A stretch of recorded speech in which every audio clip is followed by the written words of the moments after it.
Balake. Where is Balake at? My name's Blake. Do you want to go to war, Balake? I'm for real. Aaron. Aaron is here. Welcome back, everybody, for a bit more SPTV. I'm here with Apostate Alex. How's it going, Alex? Hey, good, thanks. How are you doing? Good. For anybody watching this live or watching the replay, I recommend that you check out Alex's YouTube channel. It's called Apostate Alex, and he's been posting about all things Scientology in London and the United Kingdom, which is why I wanted to have this chat with you, because, you know, people ask all the time, they wonder, why in the world does Scientology not have some public, you know, some young, attractive, enthusiastic, charismatic spokesperson, you know, willing to make public appearances on behalf of Scientology, even if they're very transparently dodging and lying all the time, they're at least there. It would sort of counteract this perception that Scientology is very closed off and secretive, and it would at least be an effort to counteract the popular public perception that Scientology is a cult, you know, which it is, but it's also a cult who has no one speaking for it. I mean, the channels, the SPTV channels do more speaking for Scientology than Scientology does speaking for itself. And what I wanted to talk about with you is Scientology did have someone like that. The closest thing they've had to it in many years, in a young man named Charlie Wackley. Am I saying his name right? Yes, yeah, that's right. And he was a staff member at the Church of Scientology of London. And he popped up all of a sudden on social media a number of years ago, doing Facebook videos, Facebook Lives. I can't remember if I would run into him if it was Instagram or Facebook or Twitter. It definitely wasn't, you know, the other ones like Snapchat and TikTok, because I wasn't, you know, I don't mess around on those. I'm too old for that shit. But you worked with Charlie Wackley. You have some knowledge on how Charlie started being somewhat of a public facing Scientology figure. And he's, from where I'm sitting, Charlie's disappeared and fallen off the face of the earth. What can you tell us about this? Yeah, so I worked with Charlie really, really closely. He was my senior. The first time I was on staff in 2011-ish, he was the public contact secretary. So he was just over Division 6A, which is book selling and that sort of thing. And then the second time I was on staff, I was director of public book sales, and he was the PES, the public executive secretaries. He was in charge of all of Div 6, you know, A, B, and C. And we worked really, really closely together. So we would go out book selling every week. It was me, him, and a couple of others that had like kind of our core team. And the Wackley family are a really big whale family here in the UK. They've been involved in Scientology for many, many years. Charlie himself is actually a third generation Scientologist. His father's father, I think, was the person who originally got in Scientology, and no, it was his great-grand, I don't know, but he's a third generation Scientologist. And the three brothers, Charlie, Jason, and Matt, are all on staff. Jason's over in the Sea Org in LA at the moment, and Charlie is still on the staff at London Org. But essentially it came down to, when I was posted as director of public book sales, I was a teenager, must have been 17, 18, something like that. And I was like, come on, guys, we want to sell some books. Let's, you know, use social media, because we're not really using social media at the moment. And let's use this to our advantage to get more people in and to sell more books, right? Because we're just not doing it. And there was a bit of back and forth about how we would do this. And the consensus was, if we were to ask Upline's international management for permission, the answer would very definitely be no, you can't do social media to sell books, because that's a thing done at head office and OSA and all of this, so you don't have permission. But London has always been a little bit cheeky and a little bit think outside the box, and so we kind of agreed to it's better to ask for forgiveness rather than permission. So Charlie and I teamed up with a couple of others in the org and thought, right, let's do it. And then once we've got the results, when INT come down and tell us off for it, we will have some results and statistics to back up how well it's worked. And then they can't tell us off, because it'll be a suppressive act to stop doing it if, you know, we're selling loads of books through it. So I started a Dianetics London Facebook page. a Twitter page, and this was the very beginning of like trying to have a London presence with the purpose of selling books. And we were tweeting and putting out pictures of L. Ron Hubbard and quotes and success stories, and just using it as a platform to get people in. And kind of this kind of evolved over time, more so after I left, but this is the beginning of it all. Charlie became, because he's such a public facing person anyway, became this kind of social media person wanting to spread the news about how great London is. And London at the time I left was growing. There was on a massive recruitment push, so there were loads of stories about people joining staff, and they used it to their advantage. And Charlie did loads of videos and pictures and things on social about how great Scientology London is and it's booming. And it was kind of fueled at the same time by a bit of Grant Cardone action, because Charlie had a bit of a personal love for Grant Cardone, and he actually managed to get Grant into London Org in 2016 to come and do a talk as part of his 10X World Tour. And I think a part of that kind of inspired him to really use social media and become like a celebrity, because that's what Grant Cardone teaches you to do on social. And it did go really, really well. And then once Int found out about it, and they said, well, look, we're not happy about it. But Charlie said, well, look, these are all the stats. We're growing. We've got loads of followers. We've got lots of engagement. More people are coming into the org off the back of it. So they didn't really have a leg to stand on. So he kind of continued doing it. And yeah, all went quiet. I mean, during the pandemic, he went quiet, and then the pandemic came, and then they upped everything again, and then they've been quiet since then. But essentially he was promoted to DED, Deputy Executive Director, so he wasn't overseeing Div 6 anymore.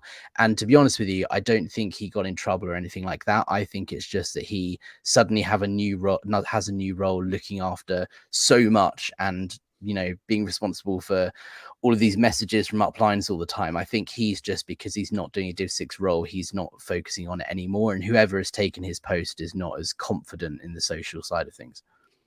Yeah, I think there's something more here than meets the eye, though. Partly because of the point that you made, which is that if it's working and someone from Continental Management or Int Management were to order that it stop getting done, that to a degree it would be a suppressive act, or it would at least violate the successful actions or the affluence attainment formula. And getting promoted from being the public executive secretary to being the DED doesn't necessarily increase your workload per se, and it also doesn't justify knocking out a successful action. So let me ask you, how in what way was it working?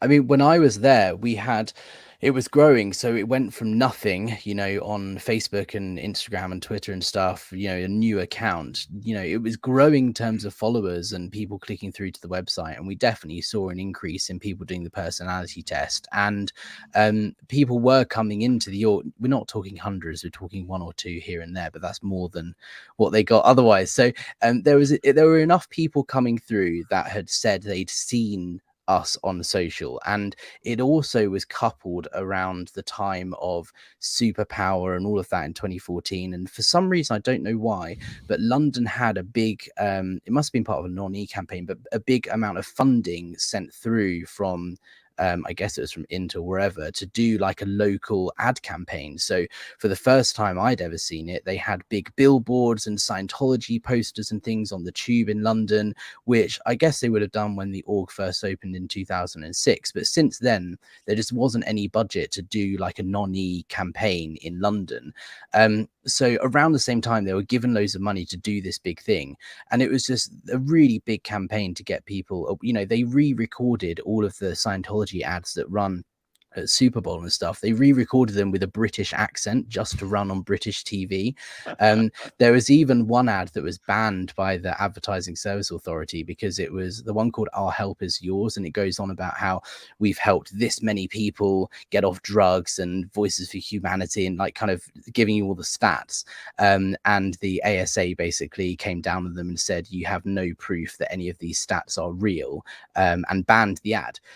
But that requires a lot of money. money. So they were given a lot of money to do this campaign. I think that was at the same sort of time Charlie had this confidence of Grant Cardone coming along and me spurring him on to use social media, and it was all kind of this really growth time at the time in the org. And this was slightly after I left, but there was a huge push to get more staff in the org. You know, there were loads of posts on Instagram on the Scientology London account about new people starting on staff, and there were more staff than I think London has ever had for a period of time. And then 2020 came along, and obviously it's all gone downhill, and then nowhere near as big as they were back then. But during that time when everyone was locked down at home and so on, they continued with the social media thing. Like Charlie and a few others did these live streams on Facebook during the lockdown time where they kind of talked through success stories, and he started a podcast where he interviewed different executives from the org about their time and journey in Scientology. And they definitely, we took matters into our own hands in London as a matter of like course anyway. And I think it was just one of those, well, look, we've already had a few success with the social, now we can't actually go into the org itself, let's use social to keep in touch with everyone and still spread the theta news and so on. And then yes, since everything's gone back to kind of normal, I just don't think they've been on it so much, and that's probably because they're a bit stressed that they don't have as many staff and public as they did beforehand since they've gone back. So yeah. Interesting. So yeah, you mentioned they ramped it back up after the pandemic, but like Charlie hasn't tweeted in years. The Scientology London Instagram page hasn't posted in months, but I'll tell you, the most recent post on their page shows someone else that I was going to ask you about, which is Sandrine Mutu. Am I saying that right? Yeah. Sandrine and Charlie together were kind of both becoming the public face of Scientology, at least in London. There's got to be some other reason why this stopped. If it was working, there's got to be some other reason.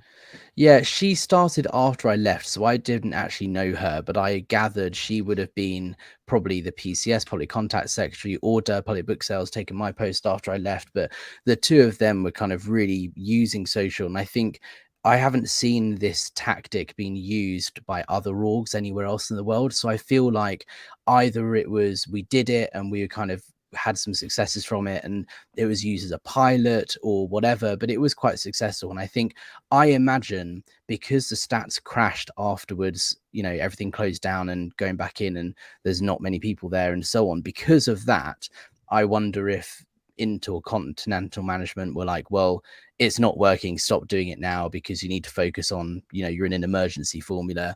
But I also think Charlie was always really hands-on in Div 6, you know, doing all the book selling. It was me and him that would go out every week. And I think being promoted to now looking over so much more of the org, I honestly think that his priorities just would have shifted, and coupled with stats crashing, I think he's focused on other stuff now, which is probably why it stopped.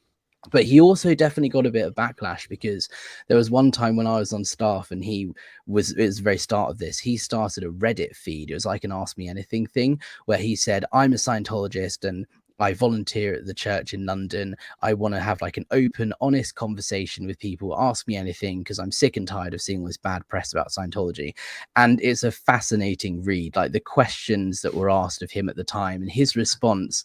Honestly, it's really funny where he goes like, well, you know, I don't, what's his Xenu story? He's like, well, you know, it's not something I've ever seen in Scientology and I've been in Scientology my whole life, you know, typical PR response. But I think he got a bit of backlash from that because it's taking things into your own hands and doing it rather than seeking permission first.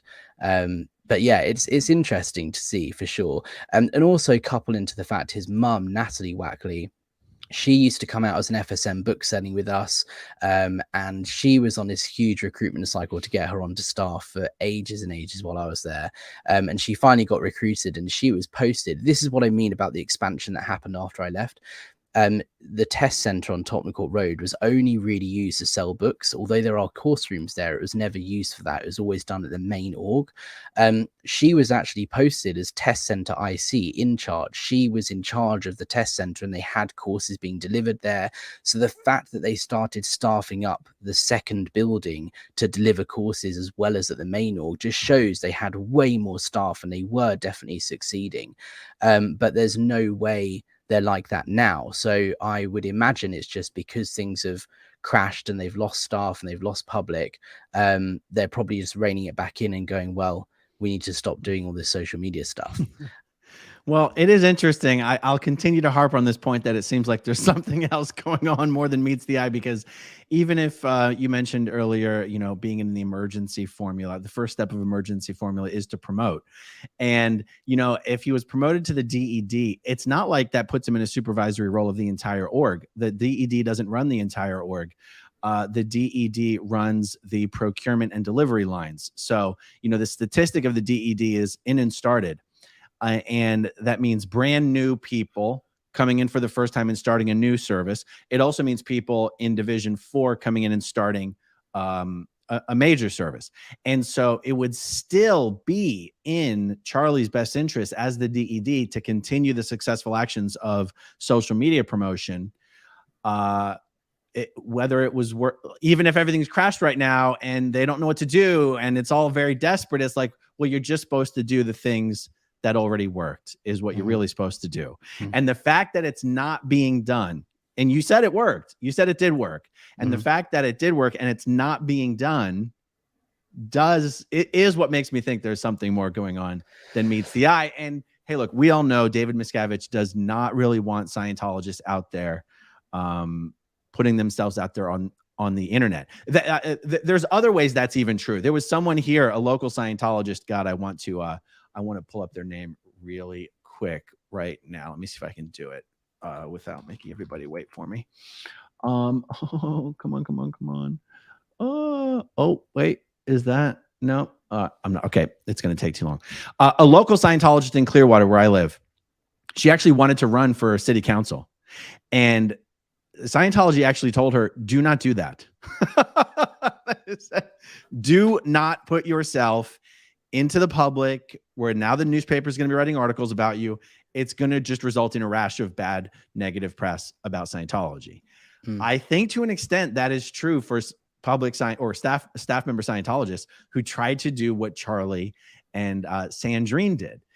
And by the way, I've got to find the Reddit AMA that they did. That would going through that material would probably make an excellent video. Oh, for sure. I'll send you the link. Maybe we could do that together on my channel. I was planning on doing that anyway, so that would be quite fun to have you over. We could do that because it's hilarious to see his responses to some of the questions. It's exactly what you'd expect, but some people got a bit kind of angry, and his response was like, God, I went into this with best intentions, but I guess I was wrong. I just wanted a healthy, open debate, and you guys are just like shitting all over me, basically. It's quite funny, but you also have to couple into it because the Wackley family are so much a big donor family for Scientology here. He probably has some sort of protection in the sense of, yes, he's doing this post and he has responsibility. He can be told off and punished for his role in staff, but they also want to keep him happy because his family are funding the org along with a couple of other families. A lot of the staff in London come from the 3 or 4 big families that are funding Scientology over here. So they probably kind of treat him a bit better than your run-of-the-mill Scientology staff member because they also want to keep him, flowing the money. He appeared on the IES Roll of Honor only last year that he and his wife, Kate, have personally donated $1 million to the IAS. Charlie yes. himself, what's he, maybe 30 years old at most? Yeah, I think he's 32. I think he's a couple of years older than me. But did he work outside of the org? Does he work for the family company or something? So yes, but also his father passed away a couple of years ago, and I reckon from the inheritance he got from that, he started up a property business. He now owns a couple of properties and is investing in that. And so he's got money, and so does the family. They're these big family donors. So they want to keep him happy. But this is how integrated the Wackley family is to Scientology in the UK. I've spoken to 2 independent people who were in the Sea Org down at St. Hill back in the 70s and 80s who have both verified that Nick Wackley, Charlie's dad, is one of only a handful of people here in the UK who have personally been beaten up by David Miscavige. Nick Wackley was abused, and I've spoken to 2 eyewitnesses that have confirmed it back in the 80s. So that just shows how close this family is to the core of Scientology management and how long they've been around. I don't think Nick was a Sea Org member towards the end of his life, but he definitely served time helping, as a staff member. And the fact that Natalie she used to work for Greenfields, the Scientology school over here, and now she works at London Org. This family is integral to the success of Scientology here. So even if he does get in trouble for doing something he's not supposed to, like social media or whatever at the time, I'm sure they would have given him a bit of slack, which is probably why he had the confidence to let's just do it and ask for forgiveness, because they know they're not going to annoy him too much because they need his money. Interesting. Okay, so normally at weekly staff meetings, the division heads get up, they present their stats, conditions, formulas, battle plans, and whatever, and any successful actions or successes for the week are discussed. I'm curious if at the staff meetings there was details discussed about what kind of impact doing this sort of social media promotion was having on book sales, first starts. You mentioned OCA tests, but that's really kind of a substat of a substat, right? Do you remember? I mean, were they talking weekly about whether this social media promotion was working? We kept it on the down low. I think, as far as I'm aware, the only people from what I remember. Who kept what in the down low? So the only people that I remember that knew we were doing the social media thing at the time were me and Charlie, who were doing it, and the executive director of the org, because she knew about it and we had her permission. But we didn't deliberately tell everybody in the org, because we knew we shouldn't be doing it, and we didn't want to create a big fuss. We wanted to just do it and get success from it, and then we have proof as to why we should do it. So we didn't talk about it in staff meetings. We didn't talk about it as a successful action. We just talked about us going out book selling and the bookathon doing really well, engaging FSMs, and we deliberately didn't talk about the social stuff because we were probably aware that reports would be written and then there'd be a bit of a thing about it with ethics, and the news would end up spreading and we'd get shut down before we had a chance to do it. So the only 3 people that were aware were me, Charlie, and the executive director, and it was this secret kind of let's just do it and not talk too much about it, and then when someone finds out, then we can deal with it, but by then we'll have the results to prove it's worth it. It was a lot of pressure to make sure it works when we first started it. Okay, but you said it did work. Yeah, exactly. But by the time it started working, that's when we could talk about it. But that was after I left. We started to see the increase of people coming in and a few people here and there talking about it. But then I was kicked off staff, and it's after that point that it really kicked off, and he started posting every single day and became this celebrity Charlie person. I was still on lines as a public, even though I was declared. So I was aware of what was going on, but I wasn't at that point a staff member. So I don't know what was happening then. But we didn't talk about it in staff meetings when we first started doing it. Got it. Interesting. Yeah, okay. I think London has a name for it. So I've spoken to a few people over in the States who worked in the Sea Org and management that have kind of said London had a name for itself as being the sort of place where we just kind of, we're a bit cheeky or a bit naughty. We're just kind of going to do our own thing anyway. And for some reason, the UK is kind of allowed to do that to some extent. And the number of orders and things that we would ignore or not obey because we're just going to do our own thing. We were a bit cheeky in that way with everything. So this is just an example of one of those things that we did. You cheeky little bastards. You mean bugger? You cheeky little buggers. That's I can't. Oh, that means something. That means that can be ambiguous, that word, I believe. Oh, does it? Here it doesn't mean anything. It's just like you cheeky, like bastard is more offensive than the other word. But I guess it's like really? the W word that is used to describe non-Scientologists in America doesn't mean anything, but here is really offensive. So like your average Brit, if they heard someone say the word wog, they would actually be offended? Yeah, it's a derogatory term here. It means it's an offensive term. Yeah, it's like the N word, but for Asian people. For Asians? Yeah. Not like Indians, not like Aboriginal. Well, I mean, it's not Because Australia, but it stands for I thought it was wealthy for anyone with, It but stands it for doesn't. wealthy Oriental gentleman. But it doesn't. That was a joke. That's like a joke L. Ron Hubbard made, That's where the word comes from. It used to be used as a complimentary term here in the UK towards Oriental people from Asia that have come over, and it was kind of the wealthy people. But then it turned into this sort of racial slur. Wait. If and it then started out as a compliment, how can it turn Yeah. into a slur? I think just because I don't know that at the time, this would have been the 17 or 1800s or something. There was an influx of people coming in, and there was an anti-immigration mindset in the UK at the time, and it turned into this racial slur, and now it means something different. There was also a doll, like a toy doll that came out in the 50s called a gollywog, which is this really offensive. Look it up. It's like a doll that's used, like it's not an Oriental thing, but it's a black kind of doll that's used in a negative way, had a negative connotation. That I'm familiar with. That I'm and familiar with. Yeah, but you're and saying that wog part of that name came from the slur that wog ended up having. So but in contemporary popular culture in Britain, it's a slur specifically for Asians. Yes. Interesting. Amazing. Yeah, in the United States, it just has no meaning whatsoever. Yeah. Okay, cool. Well, we discussed Charlie. You said Sandrine came on the scene after you left, right? Mm-hmm. Yeah. So we don't really have anything to discuss about her.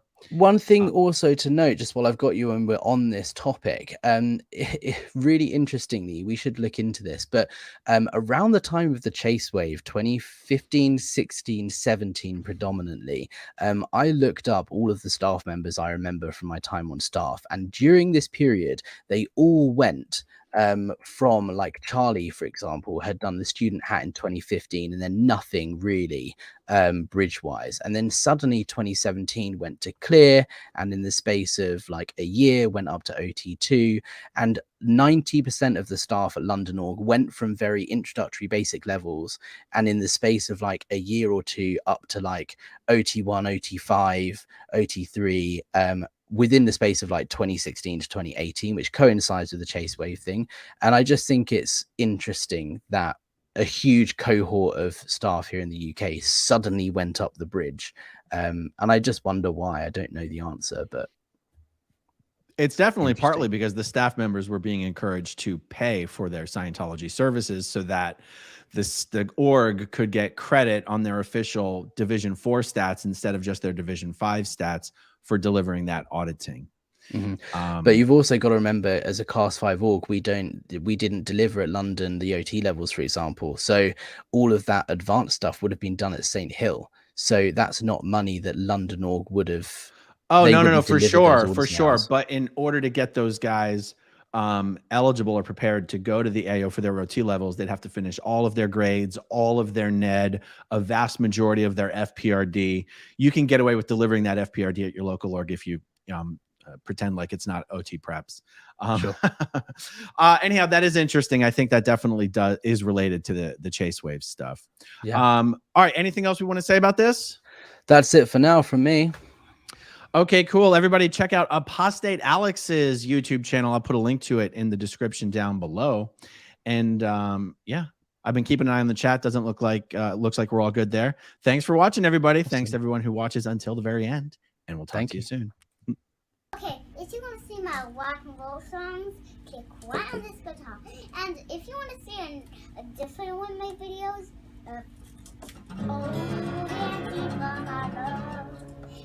then you could click wow.